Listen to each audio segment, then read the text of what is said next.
बच्चों, welcome back to my YouTube channel learning student. स्वागत है आप सभी लोग का हमारे इस वीडियो में। आज हम लेके आए क्लास 12 के बच्चों के लिए। आप देख सकते हैं 2025 में ऐसे ही आपको यूपी बोर्ड एग्जाम के पेपर मिलेंगे करने के लिए, सामान्य हिंदी के। तो चलिए देख लेते हैं एग्जाम में किस प्रकार से कैसे आप पेपर को सॉल्व कीजिएगा। देखिए, खंड क प्रश्नोत्तर संख्या 1 क है शिक्षा का उद्देश्य निबंध के लेखक है। शिक्षा का उद्देश्य निबंध है, उनके लेखक कौन है? भारतेंदु हरिश्चंद्र, संपूर्णानंद, मोहन राकेश, रामकृष्ण दास। तो इनमें से जो है कि निबंध के जो लेखक हैं वो है संपूर्णानंद। ऑप्शन दूसरा हमारा सही होगा। देखिए, इस प्रकार से हेडिंग डाल के लिखेंगे, क का दूसरा संपूर्णानंद। ठीक, आगे देखिए दूसरा प्रश्न है, लल्लू लाल की रचना है। सुख सागर, प्रेम सागर, परीक्षा गुरु, रानी केतकी की कहानी। तो लल्लू लाल की जो रचना है वो है प्रेम सागर। ऑप्शन दूसरा हमारा सही होगा। देखिए, ऑप्शन दूसरा हमारा सही है, ख का प्रेम सागर। ग नंबर है, पर्दा कहानी के लेखक हैं प्रेमचंद्र, जयशंकर प्रसाद, अमरकांत, यशपाल। पर्दा कहानी के लेखक कौन है? तो पर्दा कहानी के जो लेखक हैं वो है यशपाल जी। ऑप्शन चौथा हमारा सही होगा। इसको देखिए कैसे लिखेंगे। देखिए, ऑप्शन ग का चौथा यशपाल। उसके बाद घ नंबर है, आवारा मसीहा के रचनाकार हैं। आवारा मसीहा के रचनाकार कौन है? विष्णु प्रभाकर, रामवृक्ष बेनीपुरी, राहुल संकृत्यायन, रांगे राघव। तो आवारा मसीहा के जो रचनाकार है वो है विष्णु प्रभाकर। ऑप्शन पहला हमारा सही होगा। देखिए, ऑप्शन पहला हमारा घ का विष्णु प्रभाकर। आगे देखिए, अंग है, बाणभट्ट की आत्मकथा के लेखक हैं महावीर प्रसाद द्विवेदी, सरदार पूर्ण सिंह, वासुदेव शरण अग्रवाल, हजार प्रसाद द्विवेदी। तो बाणभट्ट की आत्मकथा के जो लेखक हैं वो है हजार प्रसाद द्विवेदी। ऑप्शन चौथा हमारा सही होगा। देखिए, अंग का चौथा हजार प्रसाद द्विवेदी। अब देखेंगे प्रश्न संख्या। देखिए, दूसरा प्रश्न है, कामायनी किस युग की रचना है? द्विवेदी युग, छायावादी युग, भारतेंदु युग, प्रगतिवादी युग। तो कामायनी जो है वो छायावादी युग की रचना है। ऑप्शन दूसरा हमारा सही होगा, छायावादी युग। उसके बाद निम्नलिखित कवियों में से कौन प्रगतिवादी युग का है? इन कवियों में से कौन प्रगतिवादी युग का कवि है? अग्रदास, तुलसीदास, नंददास, रामधारी सिंह दिनकर। तो इन चारों कवियों में से रामधारी सिंह दिनकर जो है ये प्रगतिवादी युग के कवि है। ऑप्शन चौथा हमारा सही होगा। देखिए, ऑप्शन चौथा हमारा रामधारी सिंह दिनकर। उसके बाद ग नंबर है, तार सप्तक का प्रकाशन वर्ष है 1941 ईस्वी, 1943 ईस्वी, 1994 ईस्वी, 54 ईस्वी, 1947 ईस्वी। तो तार सप्तक सन 1943 में प्रकाशन हुआ। ऑप्शन दूसरा हमारा सही है। देखिए, सन 1943 ईस्वी। उसके बाद देखिए, घ है, द्विवेदी युग की रचना नहीं है। द्विवेदी युग की रचना इनमें से कौन नहीं है? प्रिय प्रवास, साकेत, भारत भारती, कामायनी। तो द्विवेदी युग की रचना जो है कि प्रिय प्रवास नहीं है। ऑप्शन पहला हमारा सही होगा। देखिए, घ का पहला प्रिय प्रवास। अब आगे, अंग है, अष्टछाप के कवियों का संबंध है भक्ति काल की, राम भक्ति शाखा से, ज्ञानाश्रय शाखा से, प्रेमाश्रय शाखा से, कृष्ण भक्ति शाखा से। तो अष्टछाप के कवियों का जो संबंध है वो भक्ति काल की कृष्ण भक्ति शाखा से है। ऑप्शन चौथा हमारा सही होगा, कृष्ण भक्ति शाखा से। देखिए चौथा है कृष्ण भक्ति शाखा से। संख्या 3।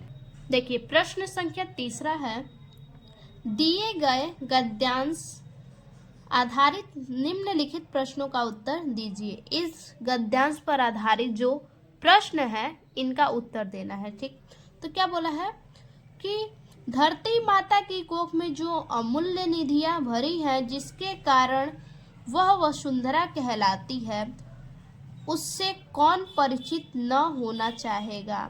लाखों करोड़ों वर्षों से अनेक प्रकार की धातुओं को पृथ्वी के गर्भ में पोषण मिलता है। दिन रात बहने वाली नदियों ने पहाड़ों को पीस पीस कर अगणित प्रकार की मिट्टियों से पृथ्वी के देह को सजाया है। हमारे भावी आर्थिक अभ्युदय के लिए इन सब की जांच पड़ताल अत्यंत आवश्यक है। ठीक, अब प्रश्न देखिए क्या है, उपयुक्त गद्यांश का संदर्भ लिखिए। इस गद्यांश का हमें संदर्भ लिखना है, तो कैसे लिखेंगे चलिए देखते हैं। देखिए लिखेंगे, प्रस्तुत गद्यावतरण हमारी पाठ्य पुस्तक हिंदी के राष्ट्र का स्वरूप नामक पाठ से लिया गया है, जिसके लेखक डॉक्टर वासुदेव शरण अग्रवाल जी हैं। तो ये हमारा संदर्भ हो गया। ठीक, अब दूसरा प्रश्न क्या है, देखिए दूसरा प्रश्न है, धरती वसुंधरा क्यों कहलाती है।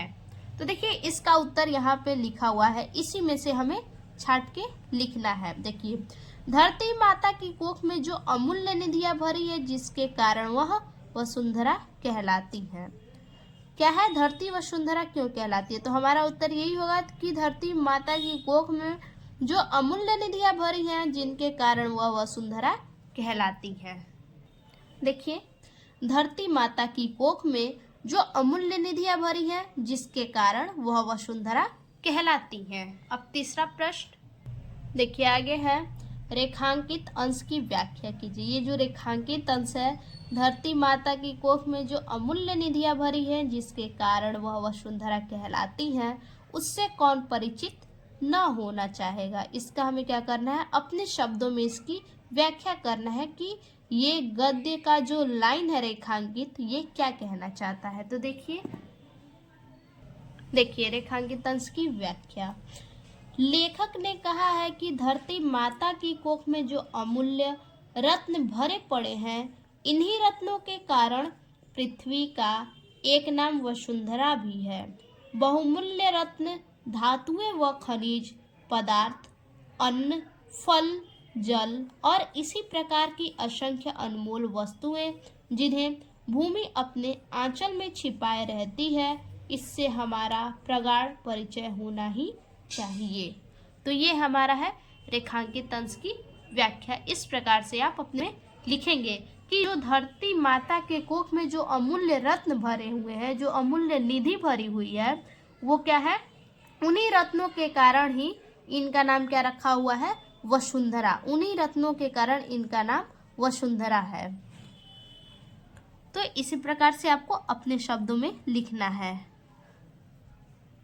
अब देखिए चौथा है, पृथ्वी की देह को किससे सजाया है। देखिए यहाँ पे, दिन रात बहने वाली नदियों ने पहाड़ों को पीस पीस कर अगणित प्रकार की मिट्टियों से पृथ्वी की देह को सजाया है। यहाँ पे हमारा उत्तर हो गया। अब देखिए कैसे लिखेंगे। देखिए, दिन रात बहने वाली नदियों ने पहाड़ों को पीस पीस कर अगणित प्रकार की मिट्टियों से पृथ्वी की देह को सजाया है। अब लास्ट जो है वो है, भावी आर्थिक अभ्युदय हेतु हमें क्या करना चाहिए। यहाँ पे देखिए, हमारे भावी आर्थिक अभ्युदय के लिए इन सबकी जांच पड़ताल अत्यंत आवश्यक है। इसको किस प्रकार से लिखेंगे, देखिए भावी आर्थिक अभ्युदय के लिए हमें इन सब की जांच पड़ताल करनी चाहिए। इस प्रकार से लिखेंगे। तो हमारा तीसरा प्रश्न उत्तर समाप्त हुआ। देखिए इसमें भी हमारा अथवा करके दिया होता है। ठीक, एक गद्यांश ये रहा और उसके प्रश्न, और दूसरा अथवा यहाँ करके यहाँ दूसरे गद्यांश का प्रश्न। तो इन दोनों में से कोई एक आपको करना होता है, तो हमने एक कर लिया। अब देखेंगे प्रश्नोत्तर संख्या चौथा। देखिए चौथा क्या है, दिए गए पद्यांश पर आधारित निम्नलिखित प्रश्नों के उत्तर दीजिए। ये हमारा पद्यांश दिया है और पद्यांश पर आधारित प्रश्न, इन्हीं पद्यांश पे आधारित जो प्रश्न है इनका उत्तर देना है। और अथवा करके इसमें भी एक और है, यहाँ पे देखिए अथवा करके ये भी दिया हुआ है, तो हम इसमें दूसरे पद्यांश को हल करेंगे। तो देखिए दूसरा पद्यांश क्या है, प्रश्न देखिए पहला, उपयुक्त पद्यांश का संदर्भ लिखिए। इसका हमें क्या लिखना है, संदर्भ लिखना है। तो देखिए इस प्रकार से हेडिंग डाल लेंगे, प्रश्नोत्तर संख्या 4। फिर संदर्भ देखिए, प्रस्तुत पद्यांश हमारी पाठ्य पुस्तक हिंदी के पवन दूतिका शीर्षक से उद्धृत है, जिसके महाकवि अयोध्या शिव उपाध्याय हरिऔध हैं। ठीक, तो ये हमारा संदर्भ हो गया। अब दूसरा देखिए, दूसरा प्रश्न है, रेखांकित अंश की व्याख्या कीजिए। ये जो रेखांकित अंश है इसे हमें क्या करना है, व्याख्या करना है। संदर्भ इसका याद रखिएगा, इसे पवन दूतिका से लिया गया है। ठीक, इसके कवि कौन है, तो अभी हमने देखा इसके कवि अयोध्या सिंह उपाध्याय जी हैं। ठीक, तो देखिए रेखांकित अंश की व्याख्या आप देख लेते हैं।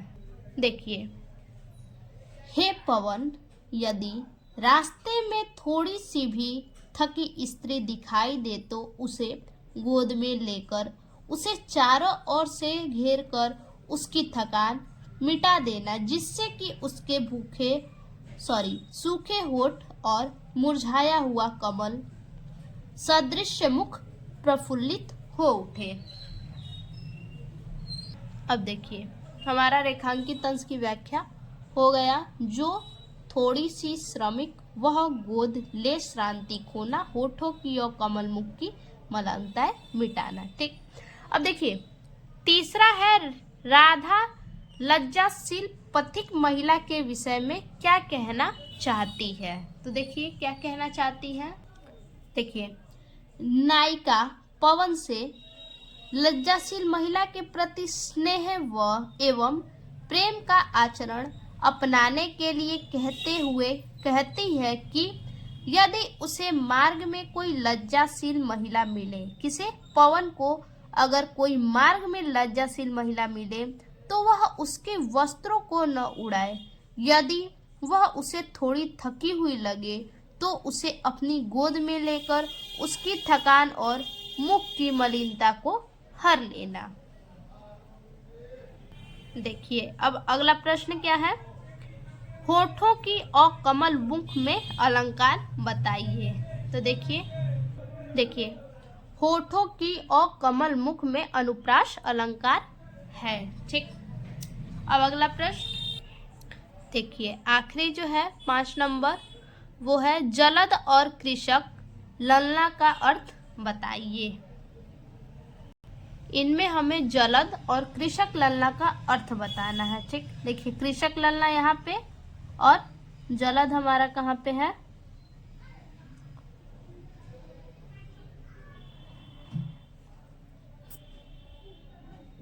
यहाँ पे हमारा जलद ललना है। ठीक, जलद कृषक ललना, दोनों का हमें अर्थ बताना है। तो देखिए अर्थ क्या होगा, देखिए जलद का अर्थ है बादल, कृषक ललना का अर्थ है किसान महिला। ठीक, तो ये हमारा प्रश्न संख्या 4 हो गया। ठीक, अब देखिए प्रश्नोत्तर संख्या 5 में क्या है, कह रहा है कि निम्नलिखित में से किसी एक लेखक का साहित्यिक परिचय देते हुए उनकी प्रमुख रचना का उल्लेख कीजिए। आचार्य हजारी प्रसाद द्विवेदी, एपीजे अब्दुल कलाम, वासुदेव शरण अग्रवाल। तो हम देखेंगे हजारी प्रसाद द्विवेदी का। ठीक, तो चलिए देखते हैं हजारी प्रसाद द्विवेदी का जीवन परिचय। देखिए इस प्रकार से हम हेडिंग डाल लेंगे, प्रश्नोत्तर संख्या 5 का क है डॉक्टर हजारी प्रसाद द्विवेदी का जीवन परिचय। ठीक, डॉक्टर हजारी प्रसाद द्विवेदी। उसके बाद लिखेंगे संक्षिप्त परिचय। संक्षिप्त परिचय में क्या क्या लिखेंगे, जन्म 19 अगस्त 1907 ईस्वी को, जन्म स्थान दुबे का छपरा बलिया में, माता ज्योतिषमती, पिता अनमोल द्विवेदी, कर्म भूमि वाराणसी, पुरस्कार पद्म भूषण, मृत्यु 19 मई 1979 ईस्वी को। ठीक, तो इतना हम लिख लेंगे संक्षिप्त परिचय में। उसके बाद देखिए डॉक्टर हजारी प्रसाद द्विवेदी का जीवन परिचय। आचार्य हजारी प्रसाद द्विवेदी का जन्म सन 1907 ईस्वी में बलिया जिले के दुबे का छपरा नामक ग्राम में हुआ था। इनके पिता का नाम श्री अनमोल द्विवेदी तथा माता का नाम श्रीमती ज्योतिषमती था। इनकी शिक्षा का प्रारंभ संस्कृत में हुआ। इंटर की परीक्षा उत्तीर्ण करने के बाद सन 1930 ईस्वी में इन्होंने काशी हिंदू विश्वविद्यालय से ज्योतिषाचार्य की उपाधि प्राप्त की। इनकी प्रतिभा का विशेष स्फुटन कवि गुरु रविन्द्रनाथ की विश्वविख्यात संस्था शांति निकेतन में हुआ। 19 मई सन 1979 को ये स्वर्ग सिधारे। तो इस प्रकार से इनका जीवन परिचय लिखना है। ज्यादा कुछ जीवन परिचय में नहीं है। इनका जन्म कब हुआ, कहाँ हुआ, माता पिता का क्या नाम है, इनका निवास कहाँ है, इन्होंने शिक्षा दीक्षा कब पूरी की, क्या शिक्षा प्राप्त की, उसके बाद इनकी मृत्यु कहाँ हुई, इतना ही बस इनका जीवन परिचय में लिखना है। अब इसके बाद देखेंगे साहित्यिक परिचय। अब देखिए साहित्यिक परिचय। डॉक्टर हजारी प्रसाद द्विवेदी आधुनिक हिंदी साहित्य के निबंधकार, उपन्यासकार, आलोचक एवं संपादक थे। द्विवेदी जी उत्तर प्रदेश ग्रंथ अकादमी के अध्यक्ष और हिंदी संस्थान के उपाध्यक्ष भी रहे। इन्हें मंगला प्रसाद पारितोषिका भी प्राप्त हुआ। इनके साथ ही सूर साहित्य पर इंदौर साहित्य समिति ने स्वर्ण पदक प्रदान किया। तो ये इस प्रकार से इनका जो है कि साहित्यिक परिचय हो गया। अब इनकी प्रमुख रचनाएं देखेंगे। अब देखिए इनकी प्रमुख रचनाएं, कृतियां हेडिंग डालेंगे। उसके बाद लिखेंगे आलोचनात्मक कृतियां। उसके बाद पहला सूर साहित्य, हिंदी साहित्य की भूमिका, कबीर, नाथ संप्रदाय, कालिदास की लालित्य योजना, हिंदी साहित्य का उद्भव एवं विकास। उसके बाद निबंध हम लिखेंगे कल्पलता, अशोक के फूल, कुटज, विचार प्रवाह, ये हमारा निबंध हुआ। उसके बाद लिखेंगे उपन्यास। उपन्यास में होगा हमारा बाणभट्ट की आत्मकथा, अनाम दास का पोथा, पूर्णवा, चारुचंद लेख। तो इस प्रकार से इनका जीवन परिचय पूरा हुआ। अब आगे देखेंगे। देखिए प्रश्नोत्तर संख्या 5वां का हमारा कब पूरा हुआ, आचार्य हजारी प्रसाद का जीवन परिचय। ठीक, इन तीनों में से किन्हीं एक का लिखना होता है। अब ख नंबर जो है 5वां का, निम्नलिखित में से किसी एक कवि का साहित्यिक परिचय देते हुए उनकी प्रमुख कृतियों पर प्रकाश डालिए। ठीक, तो इसमें देखिए पहला है मैथिली शरण गुप्त, दूसरा सुमित्रा नंदन पंत, तीसरा रामधारी सिंह दिनकर। तो अब इन तीनों में से किसी एक का लिखना है, तो हम लिखेंगे सुमित्रा नंदन पंत का, क्योंकि ये हर साल के पेपर में आया है, आप देख सकते हैं। अब देखिए प्रश्नोत्तर संख्या 5 ख, सुमित्रा नंदन पंत का जीवन परिचय। इस प्रकार से हेडिंग डालेंगे। उसके बाद संक्षिप्त परिचय लिखेंगे। जन्म 20 मई 1900 ईस्वी में, जन्म स्थान कौशानी उत्तराखंड, पिता गंगा दत्त पंत, माता सरस्वती देवी पंत, कृतियां कहानी, नाटक, पुरस्कार पद्म भूषण साहित्य अकादमी, बचपन का नाम इनका गुसाई दत्त। इतना हम संक्षिप्त परिचय लिख लेंगे। बिल्कुल इसी प्रकार से आप अपने एग्जाम में भी लिखिएगा। उसके बाद देखिए उसके बाद है प्रकृति के सुकुमार कवि सुमित्रा नंदन पंत का जन्म 20 मई 1900 ईस्वी में उत्तराखंड के बागेश्वर जिले की गरुड़ तहसील के कौशानी नामक ग्राम में हुआ था। उनके पिता का नाम गंगा दत्त पंत और माता का नाम सरस्वती देवी पंत था। ये अपने माता पिता के 8वीं संतान थे। उनके बचपन का नाम गुसाई दत्त था। इनके जन्म के कुछ समय बाद इनकी माता का देहावसान हो गया। इनका बचपन इनकी दादी ने संभाला। सुमित्रानंदन पंत, यह नाम उन्हें हाई स्कूल में रखा गया। ठीक, तो इसमें भी क्या है, बस जन्म स्थान, माता पिता और शिक्षा दीक्षा, मृत्यु, इतना ही लिखना है। ठीक, अब देखिए साहित्यिक परिचय। सुमित्रानंदन पंत ने अपनी साहित्यिक यात्रा का प्रारंभ बहुत ही कम उम्र में किया था। जब वे 18 साल के थे तब उन्होंने साहित्य जगत में अपना कदम रखा और अपना नाम रोशन किया। आज उनका नाम छायावाद के 4 स्तंभों में लिखा जाता है। इनकी काव्य यात्रा में 3 चरण देखे जाते हैं। कौन कौन से चरण देखिए। पहला है छायावाद 1918 से 1936 तक। दूसरा प्रगतिवाद 1936 से 1950 तक। तीसरा है अध्यात्मकवाद 1950 से 1977 तक। ठीक, अब इसके बाद ये हमारा साहित्यिक परिचय पूरा हुआ। अब इनकी कृतियां देखिए कृति है, कृति में कहानी ताजमहल, सोने की चिड़िया, विक्रमादित्य की बेताल, अतिथि, ये 4 इनकी कहानी है। अब देखिए नाटक में है कंचन, रत्नावली, सिद्धार्थ, प्रलय, ये 4 इनके नाटक हैं। तो ये हो गया सुमित्रानंदन पंत का जीवन परिचय रचना के साथ। अब देखिए 5 नंबर प्रश्न हमारा पूरा हुआ। अब देखेंगे 6वां नंबर। देखिए 6 नंबर क्या कह रहा है, बहादुर अथवा पंचलाइट कहानी के उद्देश्य पर प्रकाश डालिए, अथवा ध्रुव यात्रा कहानी की कथा वस्तु अपने शब्दों में लिखिए। यानी या तो बहादुर या पंचलाइट का लिखना है या फिर ध्रुव यात्रा का। तो अब हम देखेंगे बहादुर कहानी पे उद्देश्य। ठीक, तो चलिए देखते हैं। देखिए हेडिंग डाल लेंगे प्रश्नोत्तर संख्या 6, बहादुर कहानी का उद्देश्य।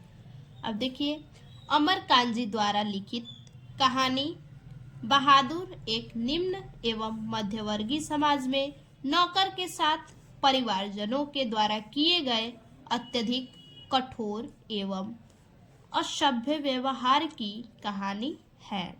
इस कहानी का उद्देश्य समाज में उत्पन्न वर्ग भेद को सहानुभूति द्वारा समाप्त करने का संदेश दिया जाना है। देखिए क्या कह रहा है कि जो बहादुर कहानी है वो जो मध्यवर्गीय परिवार में क्या है कि नौकर को लेकर के ये कहानी है प्रदर्शित किया गया है, जो कि नौकर के साथ कठोर और असभ्य व्यवहार की जा रही है।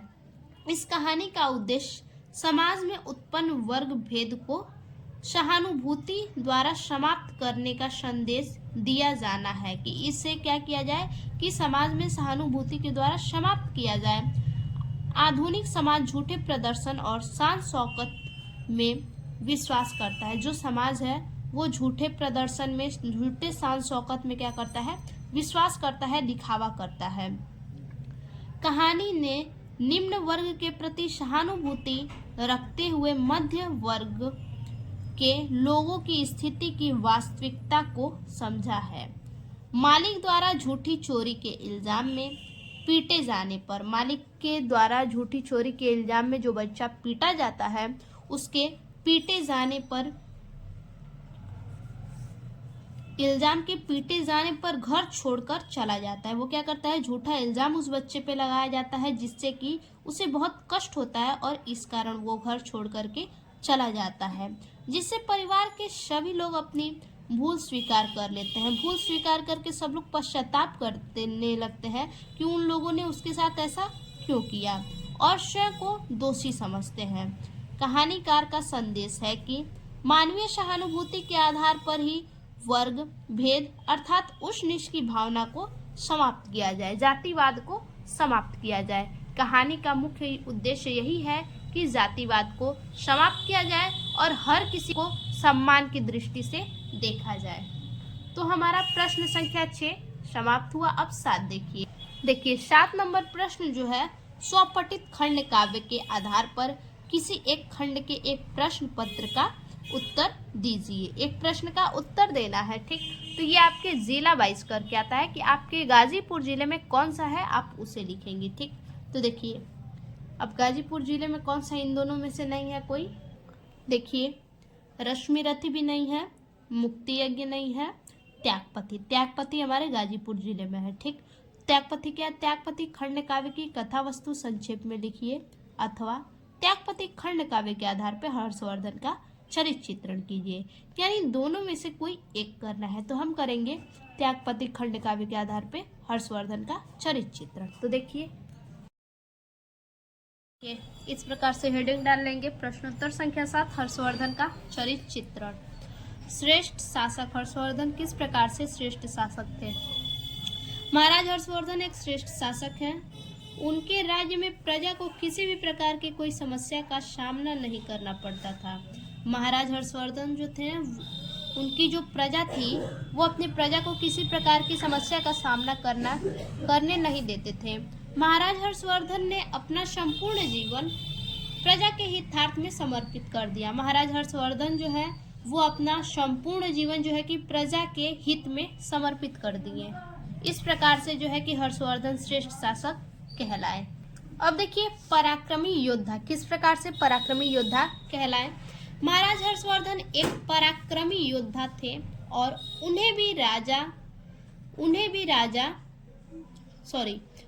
महाराज हर्षवर्धन एक पराक्रमी योद्धा थे, कोई भी राजा उन्हें परास्त नहीं कर सकता था। जो हर्षवर्धन थे वो महान योद्धा थे, इन्हें कोई भी राजा जो है कि परास्त नहीं कर सकता था। कोई भी दुश्मन इनके तेज के आगे ठहर नहीं सकता था। इतने बलशाली थे कि कोई भी इनके तेज के आगे ठहर नहीं पाता था। इस प्रकार से ये पराक्रमी योद्धा कहलाए। अब देखिए आगे है आदर्श पुत्र एवं मातृ प्रेमी। किस प्रकार से आदर्श पुत्र कहलाए और मातृ प्रेमी, माता की प्रेमी कहलाए। देखिए हर्षवर्धन अपने माता पिता, भाई और बहन से अत्यंत प्रेम करते थे। वह अपने माता पिता की प्रत्येक आज्ञा का पालन करते थे।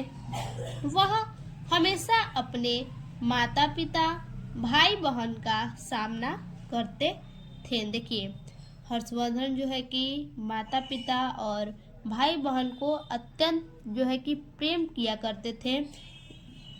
वह जो है कि अपने माता पिता की प्रत्येक आज्ञा पे, उनके माता पिता जो भी आज्ञा करते थे वो उस आज्ञा का पालन किया करते थे, कभी उनकी बात को नकारा नहीं करते थे। और तो और वो हमेशा अपने माता पिता और भाई बहन को सम्मान देते थे, सम्मान की दृष्टि से देखते थे। इस प्रकार से आदर्श पुत्र और मातृ प्रेमी कहलाए। अब उसके आगे है देश प्रेमी। किस प्रकार से जो है कि हर्षवर्धन देश प्रेमी कहलाए। देखिए महाराज हर्षवर्धन में देश प्रेम की भावना कूट कूट कर भरी है। महाराज हर्षवर्धन में जो है कि देश के प्रेमी अगाध प्रेम है इनके अंदर, और वो अपने देश की एकता एवं संस्कृति की रक्षा करने में कभी भी कोई युद्ध लड़ सकते थे। जो हर्षवर्धन है वो अपनी देश की एकता के लिए और संस्कृति की रक्षा करने के लिए कभी भी कोई भी युद्ध लड़ सकते थे और राज्य के साथ साथ देश की भी सेवा करते थे। ठीक, इस प्रकार से देश प्रेमी ये कहलाए। उसके बाद धर्मपरायण ये किस प्रकार से कहलाए। देखिए हर्षवर्धन एक धर्मपरायण पुरुष थे। वो अपने राज्य में कोई भी कार्य धर्म के विरुद्ध नहीं करते थे। हर्षवर्धन जो थे कि धर्म के लिए परायण थे, बिल्कुल धर्म उनके लिए, धर्म एक नंबर पे था बिल्कुल। और वो अपने राज्य में कोई भी कार्य हो धर्म के विरुद्ध नहीं किया करते थे। वो धर्म को अपना जन्मजात मानते थे। इस प्रकार से हर्षवर्धन का चरित्र चित्रण हो गया। अब अगला प्रश्न देखिए तो ये जो हर्षवर्धन त्यागपति खंड काव्य का हर्षवर्धन का हमने चरित्र चित्रण कर लिया। अब अगला प्रश्न है 8 नंबर खंड ख से दिए गए संस्कृत पद्यांशों में से किसी एक का संदर्भ हिंदी में अनुवाद कीजिए। इन दोनों गद्यांश में से किसी एक गद्यांश का संदर्भ सहित हमें अनुवाद करना है।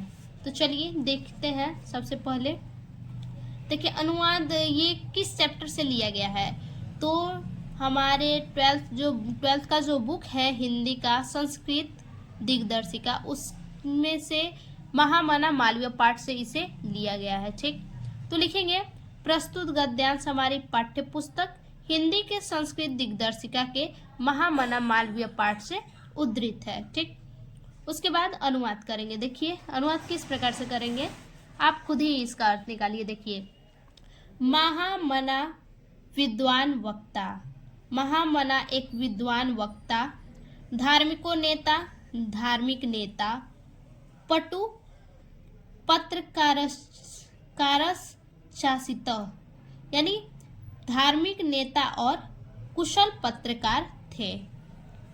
परमस्य सर्वोच्च गुणम, उनका सर्वोच्च गुण यानी उनका परम गुण या सर्वोच्च गुण।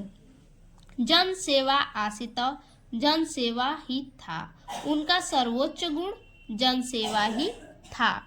यत्र जहाँ, कुत्रापि कहीं भी, जहाँ कहीं भी, अयम वे, जहाँ कहीं भी वे, जनाना दुखिताना, दुखित लोगों को, पीड़िय मानश्चापश्यत, यानी कि जहाँ कहीं भी वे दुखित और पीड़ित लोगों को देखते थे। जनाना मतलब लोगों को, पश्यति मतलब देखते थे। जहाँ कहीं भी वो दुखी और पीड़ित लोगों को देखते, तत्रैव वहाँ, वहाँ वे शीघ्रमेव शीघ्र ही, उपस्थित होते थे या फिर पहुँचते थे। सर्वविधि सभी प्रकार से, सर्व मतलब सभी, विधि मतलब प्रकार से, सभी प्रकार से, सहाम्यश्च सहायता करते, अकरोत करते थे, सभी प्रकार से सहायता करते। प्राणी सेवा, प्राणियों की सेवा, अस्य उनका स्वाभाविक एवाशित स्वभाव था। ठीक, प्राणियों की सेवा उनका स्वाभाविक स्वभाव था। अब इसको किस प्रकार से लिखेंगे, देखिए इस प्रकार से हेडिंग डाल लेंगे।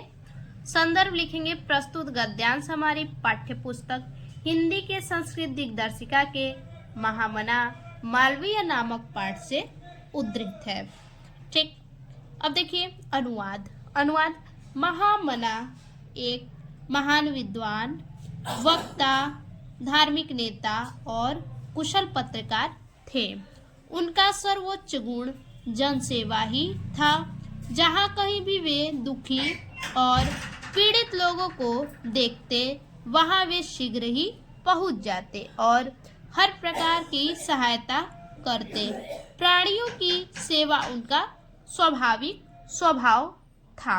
ठीक, इस प्रकार से क्या कर लिया हमने, अनुवाद कर लिया संदर्भ के साथ। ये है प्रश्नोत्तर 8वां का क। अब ख देखेंगे। देखिए ख नंबर। ठीक, हमने गद्य कर लिया, अब पद्य देखिए। दिया है, दिए गए पद्यांश में से किसी एक का ससंदर्भ हिंदी में अनुवाद कीजिए। ठीक, तो पहला है, न मे रोचते भद्र व उल्लुकस्या विमेचनम, अक्रुद्धस्य मुखम पश्य कथा क्रुद्धो भविष्यति। अथवा परोक्षे कार्य हतार प्रत्यक्षे प्रियवादिनम, वर्ज ये तादृशम मित्र कुशकुंभ पयोमुजम। यानी दोनों में से हमें क्या करना है, किसी एक को लिखना है। तो हम लिखेंगे ऊपर वाले को, न में रोचते। ठीक, तो चलिए इसका देख लेते हैं संदर्भ सहित अनुवाद। देखिए सबसे पहले हम लिखेंगे संदर्भ। ठीक, प्रस्तुत श्लोक हमारी पाठ्य पुस्तक संस्कृत दिग्दर्शिका के जातक कथा पाठ के उल्लूक जातकम खंड से उद्धृत है। ठीक, इतना संदर्भ हो गया। अब अनुवाद देखिए अनुवाद। तुम लोगों का इस उल्लू को राजा बनाना मुझे ठीक नहीं लगता। इस समय के क्रोधहीन मुख को ही देखो, क्रोध में होने पर यह कैसा हो जाएगा। यदि इस समय इसका मुख ऐसा है, कहने का मतलब है कि इस समय उल्लू का मुख अगर इस समय ऐसा है, साधारण में जब उसका मुख ऐसा है तो क्रोध में होने पर यह कैसा हो जाएगा। ठीक, तो ये हमारा हो गया 8 नंबर का ख। अब आगे देखिए ये ख नंबर हो गया हमारा। अब देखेंगे 9 नंबर प्रश्न क्या कह रहा है। देखिए, कह रहा है कि निम्नलिखित मुहावरों में से किसी एक का अर्थ लिखकर वाक्यों में प्रयोग कीजिए। पहला, तलवार की धार पर चलना। दूसरा, टका सा जवाब देना। तीसरा, दाल में काला होना। चौथा, नमक मिर्ची लगाना। तो हम देखेंगे दाल में काला होना। देखिए मुहावरा है दाल में काला होना, अर्थ किसी बात पर संदेह होना। अब इसका क्या करेंगे, वाक्य प्रयोग देख लेते हैं। देखिए वाक्य प्रयोग है, जिस तरह से पुलिस ने सेठ को अलग बुलाया उस तरह से लगता था कि दाल में कुछ काला है। देखिए 9 नंबर प्रश्न हमारा पूरा हुआ। अब 10 नंबर प्रश्न क्या है, अपठित गद्यांश पर आधारित निम्नलिखित प्रश्नों का उत्तर दीजिए। ये हमारा गद्यांश है, इसी गद्यांश पर आधारित हमें इस प्रश्नों के उत्तर देने हैं। अथवा, देखिए यहाँ पे अथवा है, अथवा करके इसमें दूसरा गद्यांश भी दिया है। या तो आप ऊपर वाले गद्यांश का उत्तर दीजिए प्रश्नों के हिसाब से, या फिर ये गद्यांश पे प्रश्नों के हिसाब से। ठीक, तो चलिए देख लेते हैं। हम देखेंगे ऊपर वाले गद्यांश का। पहला प्रश्न हमारा इसमें क्या है, लेखक के अनुसार इच्छा, लोभ आदि का क्या परिणाम होता है। देखिए पहला है, लेखक के अनुसार इच्छा, लोभ आदि का परिणाम यह होता है कि समाज में शोषण, कुटिलता, अत्याचार, भोगवृत्ति एवं अशांति की प्रोत्साहन मिलती है। ठीक,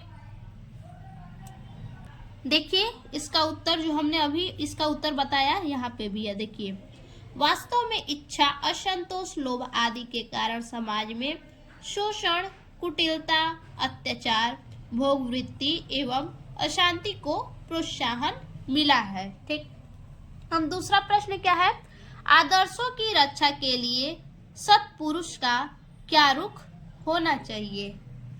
देखिए आदर्शों की रक्षा के लिए सत्पुरुष का क्या रुख होना चाहिए। यहाँ पे है, आदर्शों की कीमत पर आदर्शों को छोड़कर उन्नत पद प्राप्त करना सत्पुरुषों को शोभा नहीं देता।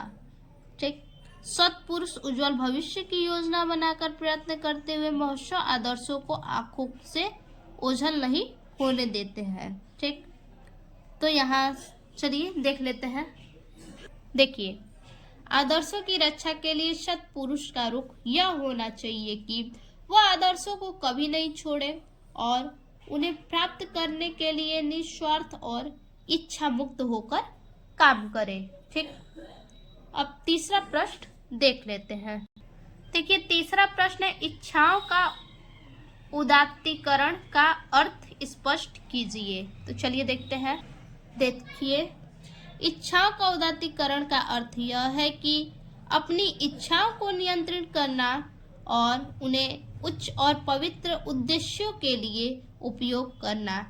यहाँ पर लेखक कहता है कि साधक को अपनी इच्छाओं को परोपकार, मानव मात्र की सेवा और ईश्वर की प्रसन्नता के लिए उपयोग करना चाहिए।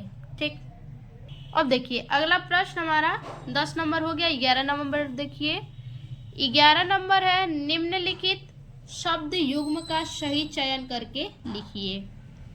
देखिए वसन और व्यसन, इनका क्या अर्थ होगा। विवश और व्याकुल, कवच और भोजन, वस्त्र और आदत, विस्तार और अवधि।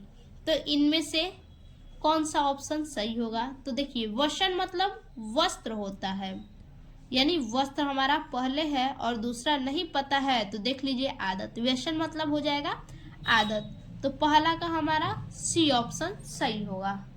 देखिए 11 नंबर का क का पहला का सी, वस्त्र और आदत। अब दूसरा देखिए दूसरा है अम्बुज और अम्बुद।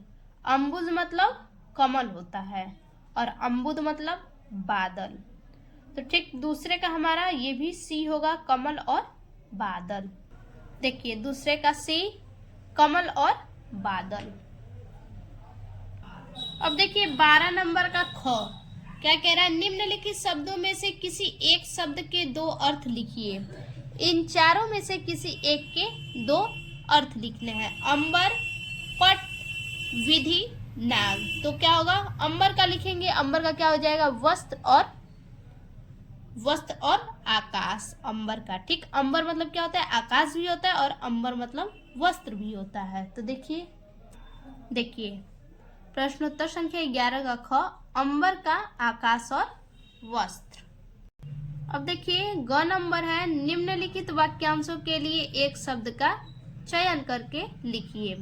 जो आंखों के सामने हो उसे क्या कहेंगे, नेत्र सम्मुख, प्रत्यक्ष, आंख के आगे, प्रत्येक आंख।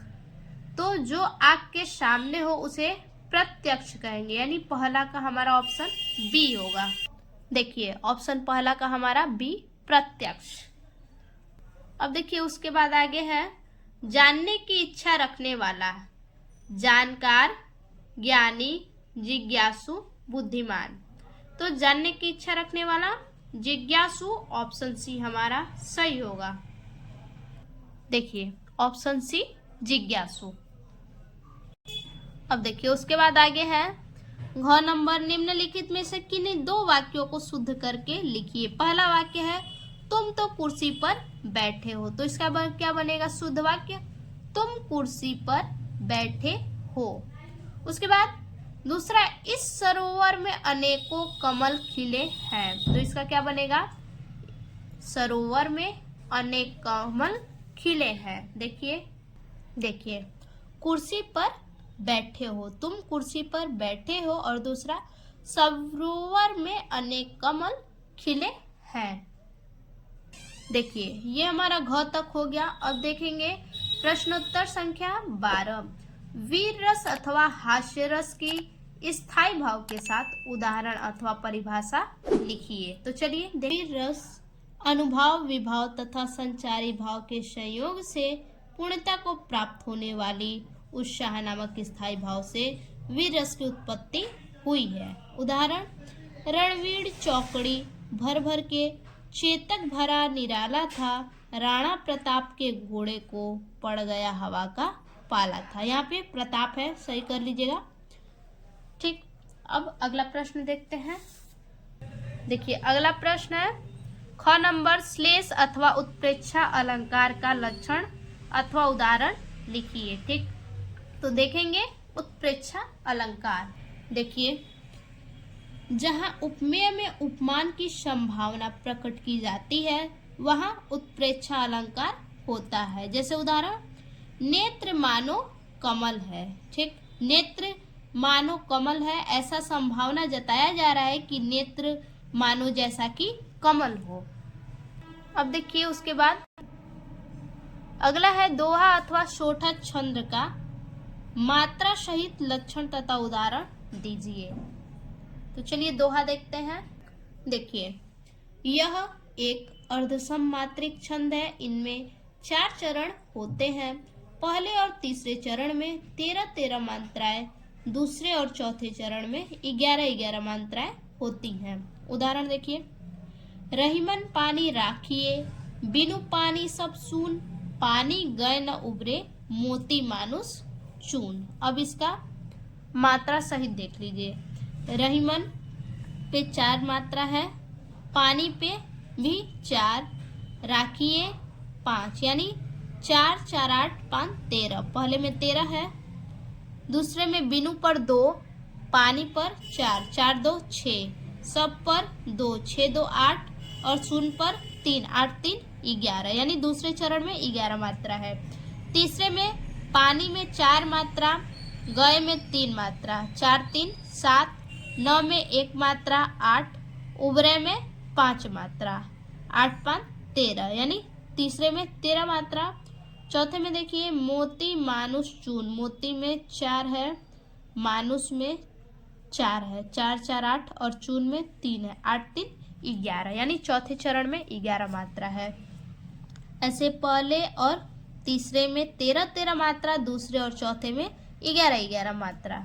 तो ये हमारा हो गया मात्रा के 7 उदाहरण। ठीक, अब आगे देखिए, यहाँ पे आप मिला लीजिएगा कि छोटी ई की मात्रा पे छोटी ई की जहाँ मात्रा रहेगा वहाँ 1 मात्रा, जहाँ बड़ी ई की रहेगा वहाँ 2 मात्रा। ठीक, यहाँ पे आप मिला लीजिएगा। उसी तरह ए के मात्रा पे 2 मात्रा है, और यहाँ भी देखिए छोटी पे 1 है। ऊ के भी मात्रा पे यहाँ पे छोटा ऊ पे 1 है, और यहाँ बड़ा ऊ पे 2 है। ऐसे आप मात्रा मिला लीजिएगा और आप इसका प्रैक्टिस कर लीजिएगा, ऐसे आप नहीं याद कर पाएंगे। अब देखिए अगला 13 नंबर प्रश्न है, बैंक के खाता खोलने के लिए बैंक प्रबंधक को आवेदन पत्र या प्रार्थना पत्र लिखिए, अथवा शहर में फैली संक्रामक बीमारी की तरफ जिला अधिकारी का ध्यान आकर्षित करने के लिए आवेदन पत्र, प्रार्थना पत्र लिखिए। दोनों में से कोई एक करेंगे। तो देखेंगे, खाता खोलने के लिए बैंक प्रबंधक को आवेदन पत्र। देखिए सबसे पहले लिखेंगे, सेवा में बैंक प्रबंधक महोदय, सेंट्रल बैंक ऑफ इंडिया। आप किसी भी बैंक को कह सकते हैं, किसी भी शाखा का नाम दे सकते हैं। शाखा प्रीतमपुरा दिल्ली। विषय बैंक में खाता खुलवाने हेतु, यानी बैंक में खाता खुलवाने के लिए। आगे, महोदय सविनय निवेदन है कि मैं सेंट्रल बैंक ऑफ इंडिया की इस शाखा में बचत खाता खुलवाना चाहता हूँ, जिससे मैं बैंक द्वारा दी जाने वाली विभिन्न सुविधाओं का लाभ उठा सकूं। नए बैंक खाता खुलवाने हेतु जो भी आवश्यक दस्तावेज है उन्हें मैं आवेदन पत्र के साथ ही संलग्न कर रहा हूँ। आपसे निवेदन है कि मेरा बैंक खाता जल्द से जल्द खुलवाने का कष्ट करें। इतना लिखने के बाद फिर लिखेंगे लास्ट में इधर धन्यवाद दिनांक, उसके बाद नाम, मोबाइल नंबर, पता। ये हमारा पत्र भी पूरा हो गया। प्रश्न संख्या 14 निम्नलिखित विषयों में से किसी एक पर अपनी भाषा शैली में निबंध लिखिए। पहला है देश में बेरोजगारी की समस्या, दूसरा आतंकवाद की समस्या और समाधान, तीसरा वृक्षारोपण का महत्व, चौथा विद्यार्थी और राजनीति, पांचवा देश की समृद्धि और विकास में समाचार पत्रों की भूमिका। तो इनमें से हम लिखेंगे निबंध देश में बेरोजगारी की समस्या। सबसे पहले हेडिंग डाल लेंगे। देखिए इस प्रकार से हम हेडिंग डाल लेंगे, प्रश्नोत्तर संख्या 14 देश में बेरोजगारी की समस्या। अब लिखेंगे प्रस्तावना।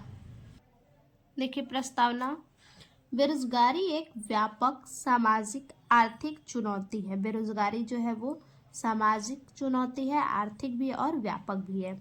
जैसे जैसे व्यक्ति अपनी आजीविका बनाए रखने के लिए सार्थक रोजगार की तलाश करते हैं, जिस प्रकार से व्यक्ति जो है अपनी जीविका चलाने के लिए सार्थक रोजगार के तलाश में रहते हैं, उसी प्रकार से बेरोजगारी में योगदान की जटिल परस्पर क्रिया सामने आती है। भारत को बढ़ती जनसंख्या के साथ यह मुद्दा और भी बढ़ता जा रहा है। तो ये हो गया प्रस्तावना। आगे है भारत एक, देखिए बेरोजगारी के कारण। भारत एक महत्वपूर्ण बेरोजगारी की चुनौती का सामना कर रहा है। भारत क्या है, बेरोजगारी एक प्रकार का चुनौती है जिसका कि सामना कर रहा है, और कई कारक इस समस्या में योगदान करते हैं। कई ऐसे कारक हैं जो कि इस समस्या का योगदान करते हैं। बेरोजगारी को दूर करने के लिए भारत को अपनी जनसंख्या वृद्धि का प्रबंधन चाहिए। भारत को क्या करना होगा, अपनी जनसंख्या वृद्धि में जो है कि प्रबंध करना होगा, रोक लगाना होगा। दूसरा चरण तकनीकी शिक्षा की कमी, जो कि शिक्षा में जो कमी है, युवाओं को शुरुआत में ही तकनीकी शिक्षा प्रदान करने पर ध्यान देने की आवश्यकता है। ये हमारा कारण हो गया। आगे है बेरोजगारी के परिणाम। यदि मौजूदा स्थिति बनी रहती है तो बेरोजगारी एक महत्वपूर्ण समस्या बन सकती है। अगर स्थिति, जो बेरोजगारी की स्थिति है, अगर ऐसी ही बनी रही तो क्या होगा कि एक बेरोजगारी एक महत्वपूर्ण समस्या बन सकती है, जो अर्थव्यवस्था के लिए कई अन्य समस्याएं लेकर आएंगी। अर्थव्यवस्था के लिए कई समस्याएं इस प्रकार से सामने आ सकती है। इसमें गरीबी में वृद्धि, अधिक अपराध, श्रमिकों के साथ अनुचित व्यवहार किया जा रहा है, अधिक अपराध हो रहा है, गरीबों में वृद्धि हो रही है, राजनीतिक अस्थिरता हो रही है, मानसिक स्वास्थ्य में चुनौतियां और मूल्यवान कौशल का नुकसान शामिल है। ठीक, तो इस प्रकार से हमारा बेरोजगारी का परिणाम हो गया। उसके बाद है आगे बेरोजगारी पर सरकार द्वारा उठाया कदम। ठीक, देखिए सरकार द्वारा उठाया गया कौन कौन सा कदम है। सरकार बेरोजगारी के मुद्दे को गंभीरता से ले रही है। जो बेरोजगारी का मुद्दा है उसे सरकार क्या कर रही है, गंभीरता से ले रही है, और इसे धीरे धीरे कम करने के लिए क्या कर रही है, इसे धीरे धीरे कम करने के लिए, इस बेरोजगारी को कम करने के लिए कई उपाय लागू किए हैं। कौन कौन से उपाय हैं देखिए। इनमें से कुछ पहलों में आत्मनिर्भर भारत रोजगार योजना है। ठीक, आत्मनिर्भर भारत रोजगार योजना ABRY। दूसरा है प्रधानमंत्री रोजगार प्रोत्साहन योजना PMRPY। तीसरा जो है गरीब कल्याण रोजगार अभियान PMGKRA। चौथा है प्रधानमंत्री कौशल विकास योजना PMKVY, और कई अन्य योजनाएं इसमें शामिल हैं। इसी प्रकार से जो है कि बहुत सारी योजनाएं इसमें शामिल हैं। अब उसके बाद देखिए हमारा लास्ट जो हेडिंग है वो है उपसंहार। ठीक, देखिए उपसंहार। भारत में बेरोजगारी की समस्या बहुत गंभीर हो गई है। जो बेरोजगारी की समस्या है हमारे भारत में दिन प्रतिदिन गंभीर होती जा रही है। हालांकि सरकार और स्थानीय अधिकारी अब बेरोजगार को दूर करने और कम करने के लिए महत्वपूर्ण कदम उठा रहे हैं। सरकार और स्थानीय जो अधिकारी हैं वो लोग बेरोजगार को दूर करने के लिए और बेरोजगारी को कम करने के लिए महत्वपूर्ण कदम उठा रहे हैं। समस्या को पूरी तरह से हल करने के लिए मूल कारण, जो कि भारत की बड़ी आबादी है, इस समस्या का सबसे मूल कारण जो है, बेरोजगारी का सबसे मूल कारण है वो भारत की बड़ी आबादी है। इस पर ध्यान केंद्रित करना महत्वपूर्ण है। तो ये हमारा जो है कि निबंध खत्म हुआ। देखिए ये जो हमारा पेपर है इसे आप ज़रूर से तैयार कर लीजिएगा, पढ़ लीजिएगा। इस पेपर को आप तैयार कर लीजिएगा पूरा, तो आपके जो है कि 100 में 100 मार्क्स फिक्स है। फिर से मिलते हैं ऐसे एक और नए वीडियो में, तब तक के लिए धन्यवाद।